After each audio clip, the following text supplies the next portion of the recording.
Right now, let's bring in our colleague and good friend Greg Anthony, who is no stranger to Vegas. Greg will be here calling the final rounds of the Vegas Summer League sponsored by Samsung. Greg, nice to have you with us. Give us your reaction, obviously, to the LeBron news yesterday and the other big shoe that dropped today with Carmelo Anthony.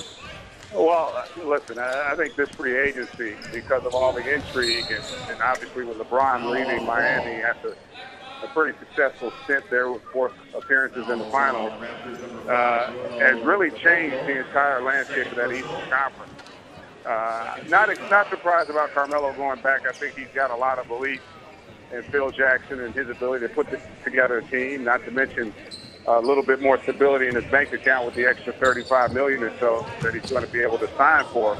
But I don't know about you, Reg, but I'm a little more excited to see now that the big domino has fallen, how all these other pieces play out. What happens with Lance Stevenson, who is still out there unwilling to accept what's on the table from Indiana. So still a lot to be determined in this free agent market. Hey, Greg, let me ask you this. With LeBron going back home to Cleveland, and you're right, the uncertainty of Lance Stevenson in Indiana, a Final Four team last season, Eastern Conference finalist, Carmelo re-signing with New York, now Powell in Chicago. The landscape of the East, do you consider it wide open now? You got 2 young teams in Toronto and Washington as well. Yeah, and remember, Washington also losing Trevor Ariza. Yeah. So that's going to hurt them a little bit, but they still have such a dynamic young backcourt, and re-signing Gortat was big. But I think so. Listen, I really feel like even though Cleveland is young, there's not a ton of experience. When you got LeBron James on your roster, think about what he's already taken to the finals in the Eastern Conference.